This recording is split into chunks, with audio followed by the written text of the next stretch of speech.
Hello everyone, welcome to learning book. Learning book पे आप सभी का स्वागत है। लर्निंग बुक के इस वीडियो में हम करेंगे 12 मई 2020 के करंट अफेयर के महत्वपूर्ण प्रश्नों को। लेकिन जो इसका पहला प्रश्न होगा वो कल जो प्रधानमंत्री जी ने 20 लाख करोड़ के आर्थिक पैकेज की घोषणा की है उससे संबंधित है। उसके अलावा जो भी और भी प्रश्न हैं वो सारे के सारे प्रश्न संबंधित होंगे 12 मई के करंट अफेयर से, सिवाय पहले प्रश्न के। और जो दूसरी बात है, इस वीडियो के बिल्कुल लास्ट में जो डिफरेंट एजेंसीज और बैंक हैं जैसे world bank, Asian development bank, इन लोगों द्वारा जो भी भारत की जीडीपी का प्रिडिक्शन इस फाइनेंशियल ईयर यानी कि फाइनेंशियल ईयर 2021 में किया गया है, जो भी प्रिडिक्शन, जो भी अनुमान लगाया गया है, उनको मैंने पूरा एक कॉन्साइज करके एक चार्ट में लिख दिया है, जिससे आपको उसको याद रखने में आसानी होगी। तो आप उसका क्या करेंगे, उस वीडियो का उस पार्ट का जो लास्ट स्लाइड होगी आज के इस वीडियो की, उसका आप स्क्रीनशॉट लेके रख सकते हैं और उसे याद कर लेंगे, क्योंकि वो क्वेश्चन में जो एग्जाम में क्वेश्चन आते हैं उनमें जरूर से जरूर पूछा जाता है। तो फिर आइए शुरुआत करते हैं अपने पहले प्रश्न के साथ। आज का पहला प्रश्न है, प्रधानमंत्री नरेंद्र मोदी द्वारा सुस्त पड़ी भारतीय अर्थव्यवस्था के लिए 2 लाख करोड़ आर्थिक पैकेज की घोषणा की गई। ये आर्थिक पैकेज भारत की जीडीपी का कुल कितना प्रतिशत है? ये भारत की जीडीपी का कुल 10% है। भारत की जीडीपी प्रेजेंट टाइम में 3.202 ट्रिलियन डॉलर है और 20 लाख करोड़ जो है ये 3.202 ट्रिलियन डॉलर का 10% है। भारत की जीडीपी इस समय पूरे विश्व की 5वीं सबसे बड़ी जीडीपी है। यूएसए, चाइना, जापान और जर्मनी के बाद भारत विश्व का 5वां सबसे बड़ा जीडीपी वाला देश है। जब ये घोषणा प्रधानमंत्री मोदी जी कर रहे थे तो इस दौरान उन्होंने भारत को आत्मनिर्भर भारत बनाने की बात की। आत्मनिर्भर भारत तभी हो सकता है जब हमारे देश का इंपोर्ट और एक्सपोर्ट बराबर हो जाए। लेटेस्ट आंकड़ों के हिसाब से भारत अभी तक 330 बिलियन का एक्सपोर्ट करता है, यानी 330 बिलियन डॉलर विदेशों में अपने सामान को भेजता है, जबकि कुल इंपोर्ट, भारत कुल चीजें खरीदता जो है विदेशों से साल भर में, वो 514 बिलियन डॉलर का है। तो ये एक गैप है, 330 बिलियन का हम एक्सपोर्ट करते हैं और 414 बिलियन का हम इंपोर्ट करते हैं। और आत्मनिर्भर भारत तभी बन सकता है जब एक्सपोर्ट और इंपोर्ट दोनों बराबर हो जाएं। तो हमको यही बराबर करने की कोशिश करने के लिए प्रधानमंत्री जी ने कल आत्मनिर्भर भारत की बात की है। हमें सबसे ज़्यादा एक्सपोर्ट जो हम करते हैं वो किस देश को करते हैं? हम सबसे ज़्यादा एक्सपोर्ट करते हैं यूएसए को, और जबकि सबसे ज़्यादा इंपोर्ट हमारे देश में कौन करता है? ये चाइना है। हम यूएसए को 52.4 बिलियन यूएस डॉलर का एक्सपोर्ट करते हैं, यानी 52.4 बिलियन यूएस डॉलर का एक्सपोर्ट हम यूएसए को करते हैं, जबकि हम चाइना से इंपोर्ट कितना लेते हैं? ये 70.3 बिलियन का इंपोर्ट चाइना हमारे वहाँ पे करता है। यही एक्सपोर्ट इंपोर्ट के बीच जो असंतुलन है, इसी को संतुलित करके ही भारत को आत्मनिर्भर बनाया जा सकता है। आत्मनिर्भर भारत के लक्ष्य को साधने के लिए प्रधानमंत्री मोदी जी द्वारा 4L एंड 5 पिलर की बात की गई है। जो 4L है ये है एक labour, liquidity, law and land, और 5 पिलर जो हैं जो कि आत्मनिर्भर भारत को बनाने में मदद करेंगे वो है economy, infrastructure, system, demography and demand. इन सब पे जो विस्तृत बात होगी वो आज हमारी वित्त मंत्री निर्मला सीतारमण द्वारा इसकी ब्रीफिंग की जाएगी कि ये 20 लाख करोड़ पैकेज का कहाँ पे और कैसे इस्तेमाल होना है। इसको आज पूरी बात निर्मला सीतारमण जी द्वारा बताया जाएगा, और फिर मैं इसका डिस्क्रिप्शन पूरा आपके लिए कल करूँगा कि इस 20 लाख करोड़ के पैकेज को कैसे जो है इस्तेमाल करना है। इसका डिस्क्रिप्शन जब आज निर्मला सीतारमण जो हमारी वित्त मंत्री हैं उनके द्वारा कर दिया जाएगा, तो पूरे जीडीपी का जो ये 20 लाख करोड़ का आर्थिक पैकेज आया है, ये पूरे जीडीपी का 10% है, और इसकी आज पूरी डिस्क्रिप्शन करेंगी निर्मला सीतारमण जी कि इस 20 लाख करोड़ का कैसे इस्तेमाल होना है। नेक्स्ट क्वेश्चन है, अब यहाँ से स्टार्टिंग हो रही है 12 मई के सारे क्वेश्चन अब यहाँ से आपके शुरू हो चुके हैं। आईआईटी के पूर्व छात्रों ने किस भारतीय शहर में भारत की पहली कोविड-19 परीक्षण बस की शुरुआत की है? भारत की पहली कोविड-19 परीक्षण बस की शुरुआत की गई है मुंबई में। इस बस को सभी अत्याधुनिक सुविधाओं से लैस किया गया है। बस में जो कोविड-19 टेस्ट करने वाली टेक्निकल टीम है उनकी सुरक्षा का पूरा ध्यान रखा गया है। ये टेक्निकल टीम किसी भी तरीके से मरीज के संपर्क में ना आए, इसके लिए उन्हें एक शीशे के चैम्बर के अंदर रहकर ही सारे कार्यों को करना होगा और उसी चैम्बर से ही वे नमूने को एकत्रित भी करेंगे। इस बस की प्रति घंटे 10 से 15 नमूने एकत्र करने की क्षमता है। बस में डिजिटल एक्सरे की भी सुविधा है। ये टेक्नीशियन डिजिटल एक्सरे करके डॉक्टर्स को ऑनलाइन ये डिजिटल एक्सरे को सेंड कर देंगे और डॉक्टर्स आर्टिफिशियल इंटेलिजेंस का इस्तेमाल करके कोविड-19 की संभावना का पता लगा लेंगे। और ये सारा काम किसने किया है? इस अत्याधुनिक बस को जो है किसने बनाया है? आईआईटी के पूर्व छात्रों का एक संगठन है जिसे पैन आईआईटी कहते हैं। इसी पैन आईआईटी द्वारा इस बस को विकसित किया गया है। इस पैन आईआईटी के अध्यक्ष जो हैं वो हैं रामनाथ एस मणि जी और पैन आईआईटी का जो हेडक्वार्टर है वो नई दिल्ली में है। नेक्स्ट क्वेश्चन है, भारतीय राज्य का नाम बताइए जिसने ग्रामीण रोजगार सृजन के लिए योजना बिसरा हरित ग्राम योजना, नीलांबर पीतांबर जल समृद्धि योजना और वीर शहीद फोटो हो खेल विकास योजना की शुरुआत की है। इन तीनों योजनाओं की शुरुआत की है झारखंड सरकार ने। नीलांबर पीतांबर जल समृद्धि योजना क्या है? ये जल के संरक्षण, भूजल स्तर का पुनर्भरण, जैसे भूजल स्तर जो नीचे चला गया है वो फिर से ऊपर आए, वर्षा के जल को बचाने के लिए नहर, तालाब, कृषि जल भंडारण इकाइयों का निर्माण से संबंधित है। तो यानी कि नीलांबर पीतांबर जल समृद्धि जो योजना है ये पूरी तरीके से जल का संरक्षण से संबंधित है। दूसरी जो योजना है आपकी है बिसरा हरित ग्राम योजना। इसका लक्ष्य है मनरेगा के माध्यम से वृक्षारोपण, वृक्षों का रख रखाव, लैंड वर्क और वनीकरण के लिए 5 लाख से अधिक परिवारों को 100 से अधिक फल देने वाले पौधे प्रदान किए जाएंगे। और क्या होगा कि वनीकरण के लिए 2 लाख एकड़ सरकारी भूमि का उपयोग भी किया जाएगा। तीसरी जो इनकी योजना है वीर शहीद फोटो हो खेल विकास की योजना। इसमें खेल को बढ़ावा देने के लिए इसे ग्रामीण योजनाओं के साथ जोड़ा जाएगा। क्या है? ग्रामीण योजनाएं जो रोजगार सृजन करती हैं उससे जोड़ा जाएगा खेल योजना को। इसके माध्यम से लगभग 5000 खेल मैदान को 4300 पंचायतों में एक दूसरे के लिए स्थापित करने की योजना है। और ये तीनों योजनाएं झारखंड सरकार द्वारा शुरू की गई हैं। झारखंड की राजधानी रांची है और यहाँ के मुख्यमंत्री हेमंत सोरेन हैं जो कि झारखंड मुक्ति मोर्चा पार्टी से संबंधित हैं। ये हेमंत सोरेन झारखंड के 11वें मुख्यमंत्री हैं। नेक्स्ट क्वेश्चन है, small industries development bank of India SIDBI ने घोषणा की है कि वह एसएमई स्मॉल मीडियम इंटरप्राइजेज में स्टेक होल्डर को शिक्षित करने के लिए एसएमई सर्विसेज प्लेटफॉर्म नाम से डिजिटल प्लेटफॉर्म लॉन्च करेगी। सिडबी के वर्तमान में अध्यक्ष कौन हैं?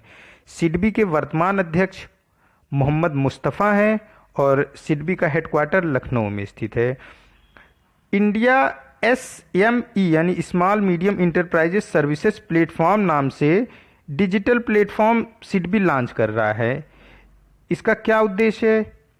यह डिजिटल मंच लघु और मध्यम उद्योग का परिचालन शुरू करने में, वित्तीय स्थिति को मजबूती प्रदान करने में और ऋण के माध्यम से मदद करेगा। साथ ही साथ ये जो स्टेक होल्डर्स हैं उनको शिक्षित भी करेगा कि वो कैसे एसएमई सर्विसेज को अपना और ज़्यादा एक्सप्लोर कर सकें।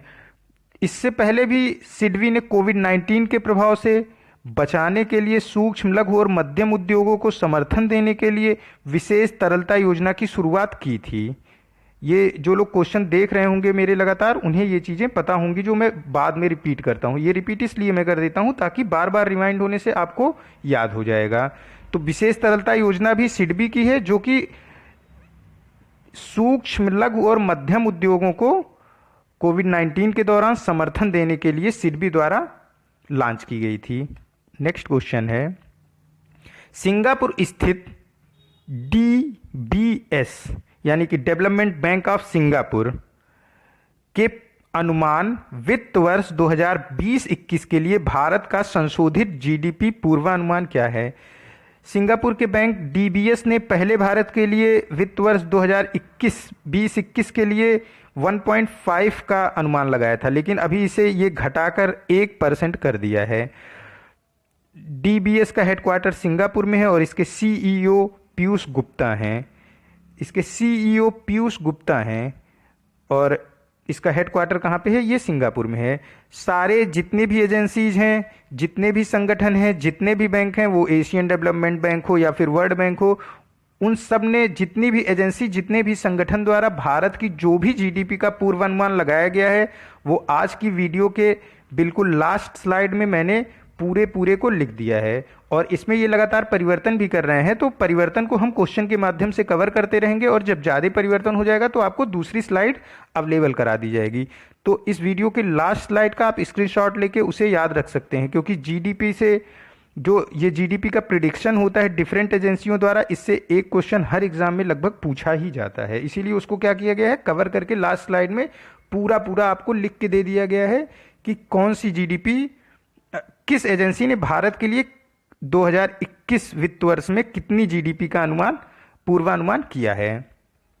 नेक्स्ट क्वेश्चन है, निम्नलिखित में से किसे international bank of reconstruction and development के लिए अंतर्राष्ट्रीय बैंक में अमेरिकी प्रतिनिधि के रूप में नियुक्त किया गया है? देखिए, जो अमेरिकी प्रतिनिधि के रूप में नियुक्त किए गए हैं, ये हैं, इनका नाम है अशोक माइकल पिंटो। ये इंडियन अमेरिकन वर्जिन के हैं, इसीलिए ये क्वेश्चन हमारे लिए और भी इंपॉर्टेंट हो जाता है, क्योंकि ये इंडियन अमेरिकन वर्जिन के हैं, इसीलिए ये क्वेश्चन पूछे जाने की संभावना और बनती है। जो international bank for reconstruction and development bank है, ये ही वर्ल्ड बैंक है। वर्ल्ड बैंक को हम international bank of reconstruction and development भी कह सकते हैं।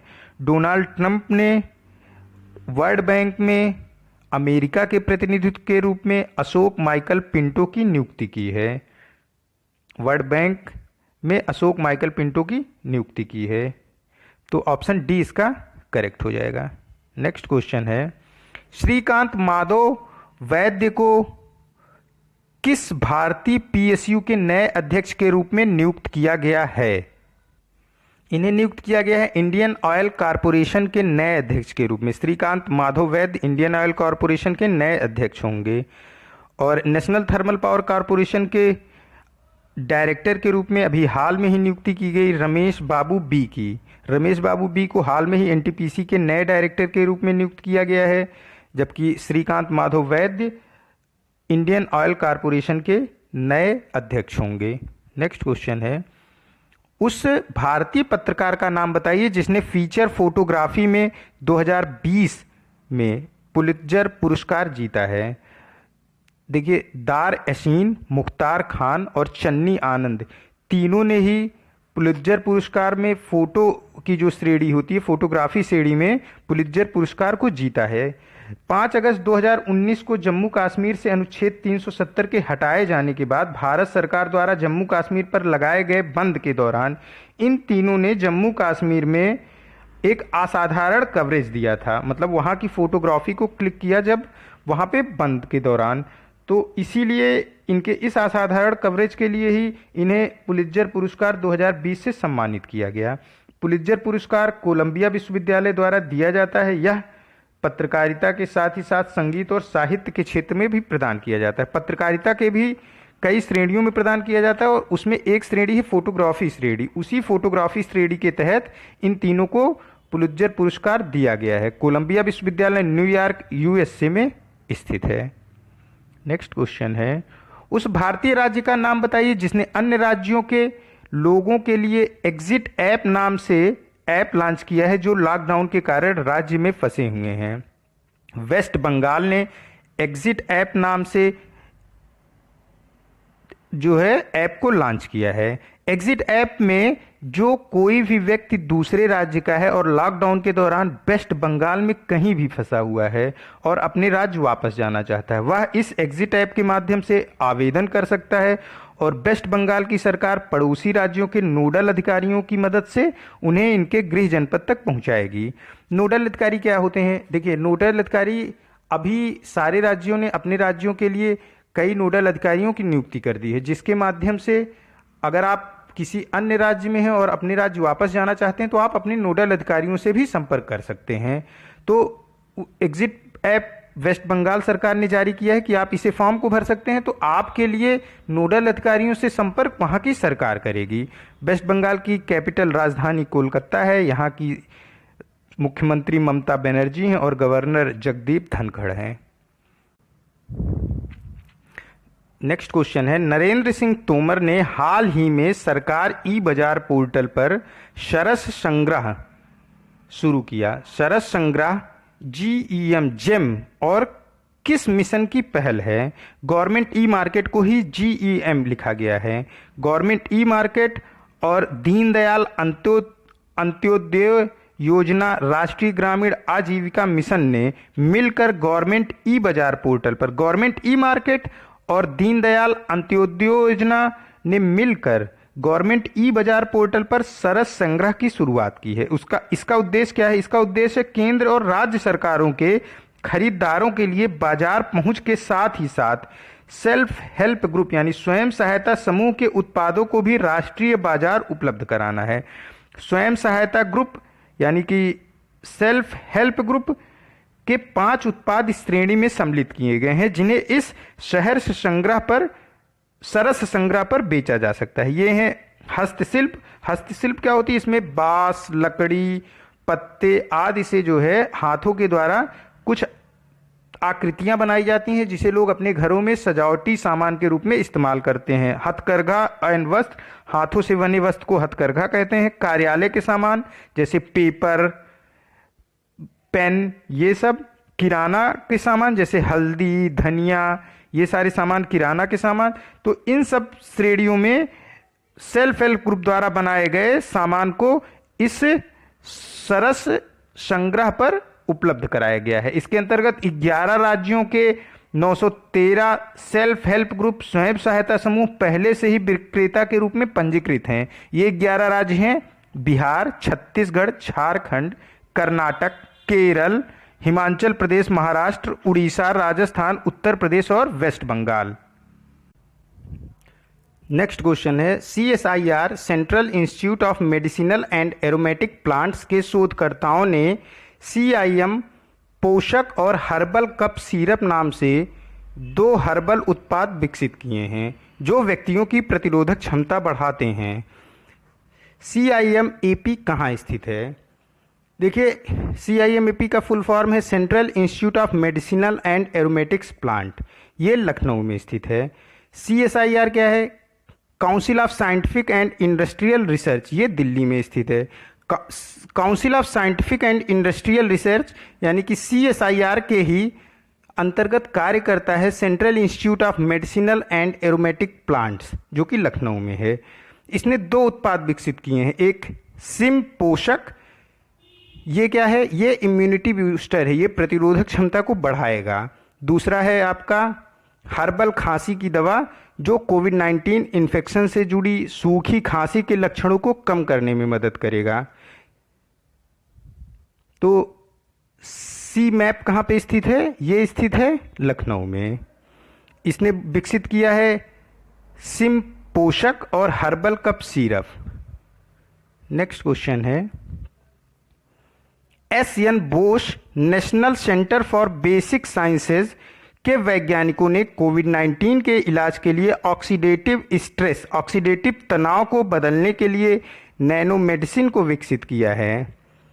CNBN CBS कहाँ स्थित है? CNBN CBS कोलकाता में स्थित है। ऑक्सीडेटिव स्ट्रेस क्या होता है? ऑक्सीडेटिव तनाव क्या होता है? जब हमारे शरीर के भीतर कोई बाहरी तत्व प्रवेश करता है, जैसे प्रदूषण के दौरान प्रदूषण का कोई पार्टिकल छोटा सा, या फिर वायरस या बैक्टीरिया, तो ये सारे बाहरी पार्टिकल हमारे शरीर में फ्री रेडिकल की तरह कार्य करते हैं और हमारे सेल को डैमेज करने का काम करते हैं। सेल के डैमेज होने की प्रक्रिया को ही ऑक्सीडेटिव स्ट्रेस बोलते हैं। इसी ऑक्सीडेटिव स्ट्रेस को शरीर से खत्म करने के लिए CNBN-CBS ने नैनो मेडिसिन डेवलप की है, जो पूर्णतः सेफ है और कम दामों में उपलब्ध है। ये नैनो मेडिसिन कोविड-19 के अगेंस्ट भी बॉडी को सपोर्ट कर रही है, क्योंकि देखिए वायरस भी एक फॉरेन पार्टिकल है और ये जब शरीर में जाता है तो हमारे शरीर की सेल ऑक्सीडेशन करने लगती हैं, मतलब कि ऑक्सीडेटिव स्ट्रेस में आ जाती हैं, उसी को ये परिवर्तित करता है, उसी को बदलता है। तो ये नैनो मेडिसिन कोविड-19 के अगेंस्ट भी बॉडी को सपोर्ट कर रही है। इस नैनो मेडिसिन में नैनो पार्टिकल जो है वो मैग्नीशियम साल्ट से निकाला गया है तथा सिट्रस एक्सट्रैक्ट है। सिट्रस एक्सट्रैक्ट में इसकी जैसे नींबू के एक्सट्रैक्ट को निकाल के इसमें मिक्स किया गया है। CNBNCBS के डायरेक्टर समित कुमार राय हैं और ये कलकत्ता में स्थित है। नेक्स्ट क्वेश्चन है, DRDO की किस प्रयोगशाला ने यूवी ब्लास्टर को एक त्वरित और रासायनिक मुक्त सैनिटाइजर के लिए एक यूवी कीटाणुरोधन टावर विकसित किया है? यूवी कीटाणुरोधन टावर को विकसित किया है DRDO की ही एजेंसी जो है लेजर विज्ञान और प्रौद्योगिकी केंद्र ने।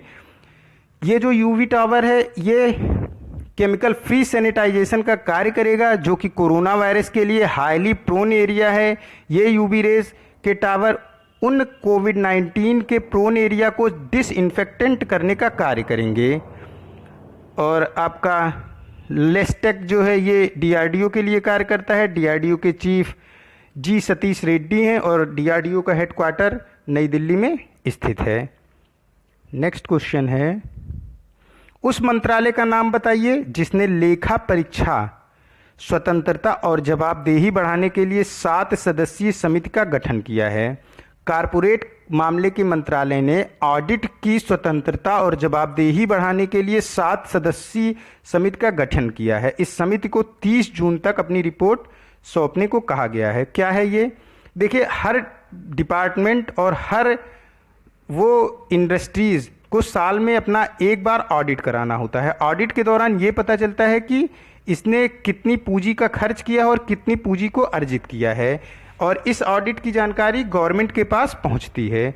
तो ऑडिट जो लोग करते हैं उनको कितनी और स्वतंत्रता दी जाए और उनकी जवाबदेही बढ़ाई जाए। अगर वो गलत ऑडिट करते हैं और सरकार को गलत रिपोर्ट देते हैं तो इसकी जवाबदेही उनकी बढ़ाई जाए। इन्हीं सब के लिए एक 7 सदस्यीय समिति का गठन किया गया है।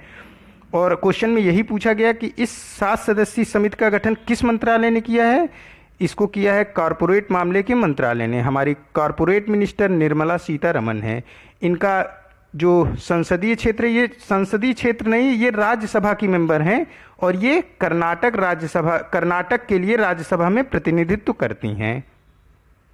नेक्स्ट क्वेश्चन है, केंद्रीय राज्य मंत्री उत्तर पूर्वी वन क्षेत्र का विकास जितेंद्र सिंह ने हाल ही में वीडियो कॉन्फ्रेंस के माध्यम से बांस सम्मेलन में भाग लिया। उत्तर पूर्व में मौजूदा समय में बांस के लिए कितना प्रतिशत रिजर्व किया गया है? बांस के लिए उत्तर पूर्व के राज्यों में कुल 7% रिजर्व किया गया है। और सम्मेलन का उद्देश्य था कि कोविड-19 लॉकडाउन से निकलने के बाद बम्बूज मतलब कि बांस जो पूरे नॉर्थ ईस्ट स्टेट में 60% हिस्सा है, इसका कैसे इस्तेमाल करके भारत की अर्थव्यवस्था को सुदृढ़ बनाया जाए। अभी भारत में अपनी खुद की कुल 5,000 करोड़ रुपए की बाजार मूल्य की अगरबत्ती की आवश्यकता प्रत्येक साल है और हम इन अगरबत्ती को चीन और वियतनाम में एक्सपोर्ट भी करते हैं। इस वीडियो सम्मेलन में इन्हीं मुद्दों पर चर्चा की गई। तो उत्तर पूर्वी राज्यों में कुल 60% रिजर्व किया गया है बांस के लिए, बम्बूस के लिए। नेक्स्ट क्वेश्चन है, पीएम नरेंद्र मोदी ने नैम के वर्तमान अध्यक्ष इल्हाम अलीयेव द्वारा होस्ट किए गए यूनाइटेड अगेंस्ट कोविड-19 विषय पर गुट निरपेक्ष आंदोलन संपर्क समूह की ऑनलाइन बैठक में भाग लिया। इल्हाम अलीयेव किस देश के राष्ट्रपति हैं? इल्हाम अलीयेव अजरबैजान के राष्ट्रपति हैं। ये क्या है? नैम क्या है? नॉन अलाइंड मूवमेंट, यानी कि असंयुक्त आंदोलन संपर्क समूह। नॉन अलाइंड मूवमेंट मतलब होता है असंयुक्त आंदोलन संपर्क समूह। इसमें कोविड-19 महामारी पर चर्चा हुई। इसमें अंतर्राष्ट्रीय एकजुटता को बढ़ावा देने और महामारी से लड़ने के लिए अंतर्राष्ट्रीय संगठनों के प्रयासों को गति देने पर चर्चा की गई।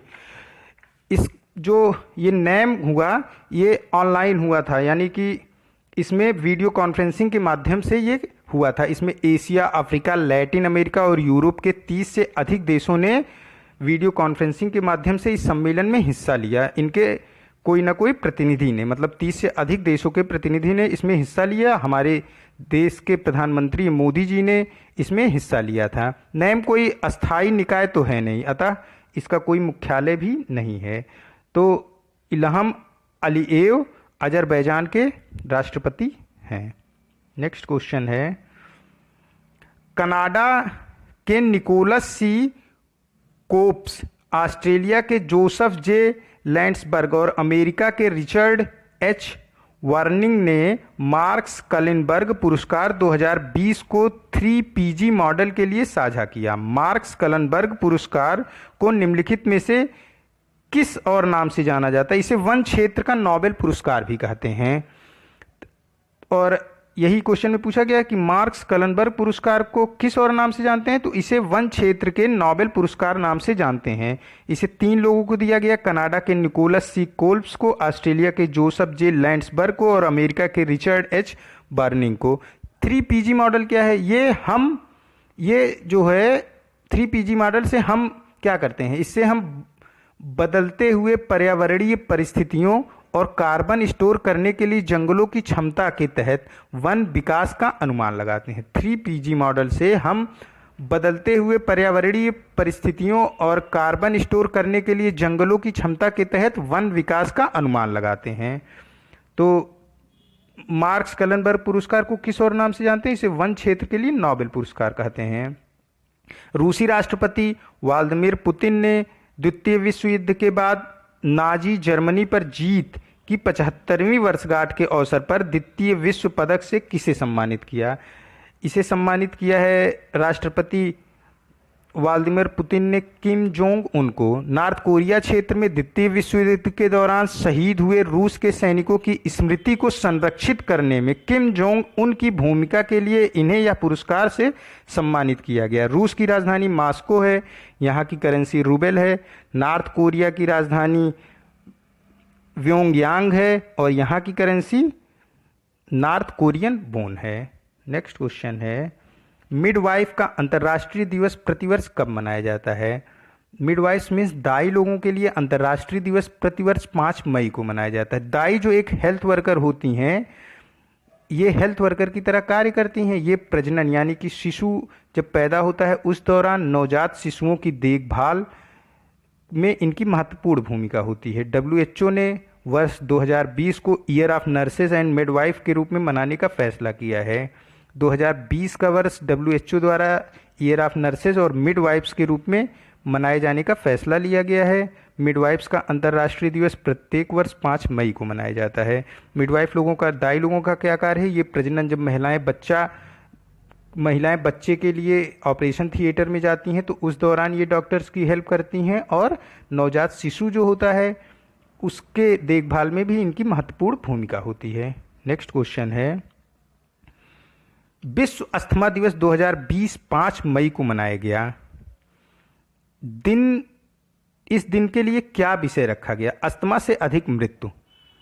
इस दिन के लिए विषय रखा गया अस्थमा से अधिक मृत्यु। ये प्रत्येक वर्ष फर्स्ट ट्यूसडे ऑफ मई में मनाया जाता है, यानी कि जो पहला मंगलवार मई को होता है उसी दिन ये मनाया जाता है। इस साल का जो थीम था एनफ अस्थमा डेथ, मतलब कि अस्थमा से काफ़ी मौतें होती हैं। अस्थमा के प्रति लोगों को जागरूकता फैलाने और अस्थमा के रोगियों की देखभाल के लिए इनको जागरूक करना ही इस दिवस मनाने का प्रमुख उद्देश्य है। अस्थमा एक फेफड़े की बीमारी होती है जिसमें रोगी को सांस लेने में तकलीफ होती है।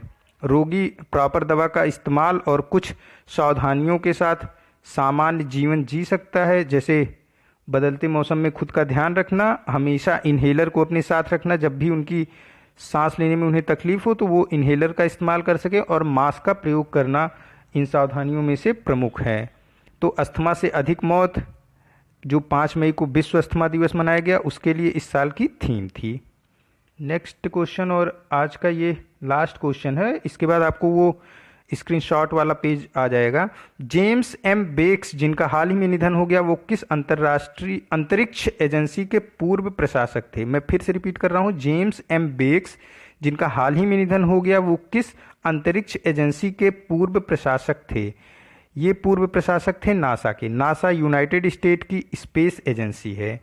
तो अब ऑप्शन इसका करेक्ट हो जाएगा नासा, यानी कि बी ऑप्शन करेक्ट हो जाएगा। जेम्स एम बेक्स नासा अंतरिक्ष एजेंसी के पूर्व प्रशासक थे और नासा अमेरिका की स्पेस एजेंसी है। ये वो पीडीएफ, ये वो स्क्रीनशॉट आप लेके रख सकते हैं। देखिए इसमें फिच 0.8%, मूडी ने 0% ग्रोथ रेट जीडीपी बताया है भारत के लिए, S&P ने 1.8, बार्कले ने भी 0%, इंटरनेशनल मॉनेटरी फंड ने 1.9%, वर्ल्ड बैंक ने 1.5 से 2.8%, एशियन डेवलपमेंट बैंक ने 4%, CII ने 0.9 से 1.5%, SBI ने 1.1%, ICRA ने 2%, यूनाइटेड नेशन ने 4.8%, गोल्डमैन सैक्स ने 1.6%, क्रिसिल ने 1.8% और INDRA ने 1.9%, नोमुरा ने 0.5%, केयर रेटिंग ने 1.1% जीडीपी ग्रोथ रेट भारत के लिए वित्त वर्ष 2020-21 में बताया है। तो इसको आप स्क्रीनशॉट लेके रख लेंगे और इसको लर्न कर लेंगे। ये बैंक के एग्जाम के लिए तो अत्यंत ही महत्वपूर्ण है, साथ ही साथ सारे एग्जामों में इससे कोई ना कोई क्वेश्चन अवश्य ही पूछा जाता है। मिलते हैं नए करंट अफेयर के साथ नेक्स्ट वीडियो में। Keep watching on learning book. Thank you for watching this.